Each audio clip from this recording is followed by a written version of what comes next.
My name is David Parker. I'm 37 years old, and for the past decade, I've poured my life into running my own logistics company. It wasn't handed to me. I didn't inherit wealth, land, or stocks. I started with a beat-up pickup truck, 2 maxed-out credit cards, and a mountain of debt that kept me awake every night. Through long days and endless hustle, I built something real. Today, I employ over 40 people, and our trucks crisscross 3 states every single day. I'm proud of that. But pride doesn't count for much when you're in love with the wrong person. For 3 years, I was in a relationship with Emily Carter. She's 30, beautiful, full of energy, and she came from one of those families you see in glossy magazines. Old money, old pride, big houses, lakefront properties, charity galas where everyone sips champagne while pretending they aren't judging each other. To Emily's family, I was a curiosity, the working-class boyfriend, the man who actually did things for a living instead of managing investments or flipping through trust fund portfolios. At first, I thought Emily was different. She had this wild, carefree spirit. She thrived on spontaneity, chaos, social climbing, constant validation from others. I thought that energy was exciting. But over time, I realized chaos isn't charming when you're the one trying to hold it together. And her family? They never let me forget where I came from. It was always the subtle things. Her uncle joking about how I must be tired from lifting boxes all day. Her aunt saying I was so articulate for someone who didn't go to Yale. Her dad clapping me on the back after a dinner, laughing. Not bad for a delivery guy, huh? Slow poison. But the night that cracked everything wide open happened at a charity gala about 6 months before the end. We were mingling. I was deep in conversation with one of her father's business partners, talking about supply chain challenges. For once, I felt like I belonged in the room. Then her father barged in. He draped his arm over me, looked at the guy, and said, "Don't let David fool you with all that business talk. He's just a glorified delivery boy." The man laughed awkwardly. I forced a polite smile, but inside, I was humiliated. Later that night, I saw Emily retelling the story to her friends, laughing, like it was hilarious. That was the night I created a folder on my laptop labeled Exit Plan. I didn't know when I'd need it, but deep down I knew someday I would. Fast forward to last summer. Emily's aunt decided to host a family reunion at her massive lake house. The kind of property you see in movies, dozens of cars in the driveway, catered buffets, boats tied to the dock. When we arrived, Emily disappeared within 10 minutes. She floated from group to group, sipping wine, laughing, soaking in the spotlight. And me?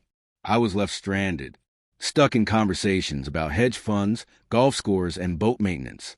After 3 hours of this torture, I was ready to fake a heart attack just to leave. But the moment came that changed everything. Emily's cousin Vanessa, loud and nosy, cornered her on the patio. "Emily," she said, loud enough for half the family to hear, "when is David finally going to make an honest woman out of you? When's the wedding?" Everyone turned toward us. The circle tightened. And Emily, standing there with all eyes on her, gave that fake tinkling laugh she always used when she wanted attention. She looked straight at me, smirked, and then she said, "Oh, Vanessa, don't be silly. I'll marry David when my real options run out." The crowd chuckled. Her aunts, her cousins, even her father cracked a smile. It was supposed to be a joke. But jokes only sting when they hold truth. And in that moment, something inside me just went still. No anger, no heartbreak, just a quiet, final decision clicking into place. I set my drink down. I looked at Emily, at her family laughing at my expense. And without a single word, I turned and walked away. Not storming, not rushing, just calm, deliberate steps out of that house, across the driveway, and into my truck. I didn't look back, because I knew I was done. The drive home was 2 hours of pure silence. No music, no phone calls. Just me realizing how much weight I'd been carrying. The weight of trying to prove myself to people who had already decided I wasn't enough. When I got home, I went straight to my office, opened the exit plan folder, and started executing. I'd already consulted a lawyer. I'd already opened separate accounts. And the high security system I'd installed for safety, it let me deactivate Emily's key fob from my phone in 30 seconds. The house was mine. Legally, financially, fully mine. And by the next morning, it would be mine alone.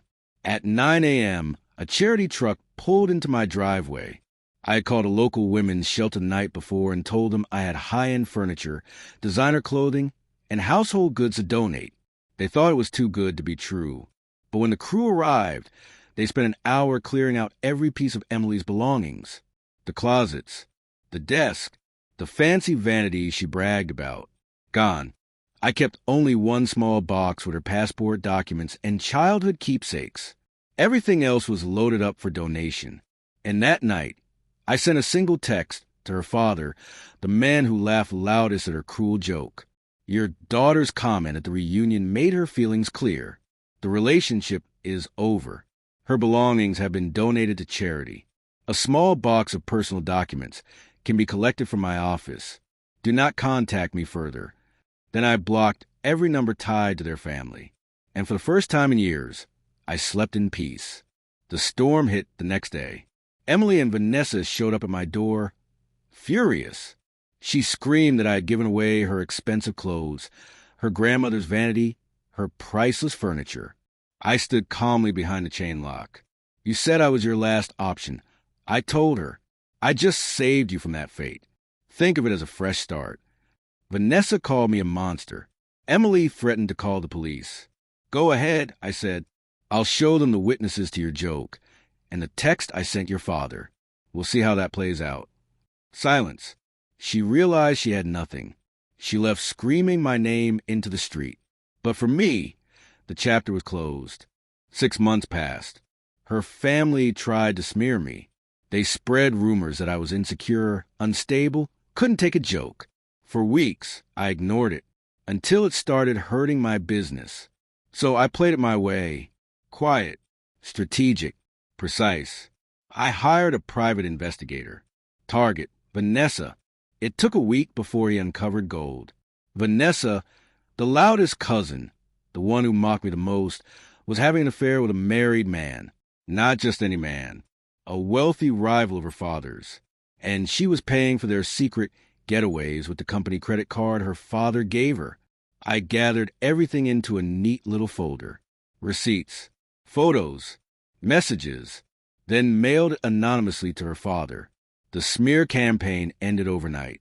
Vanessa vanished from social media. Her father cut her off completely. Her secret lover's wife filed for divorce. And Emily, she had to move back in with her parents. Without me paying her bills, her lifestyle collapsed. She got a job, but from what I've heard, she's awful at it.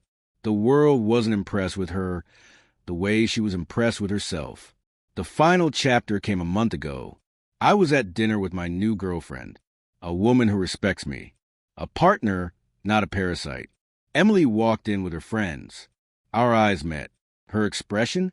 Shock, anger, regret. She turned around and walked out without a word. And in that moment, I realized something. The best revenge isn't giving away someone's clothes. It isn't blocking their number. It isn't even exposing their family secrets.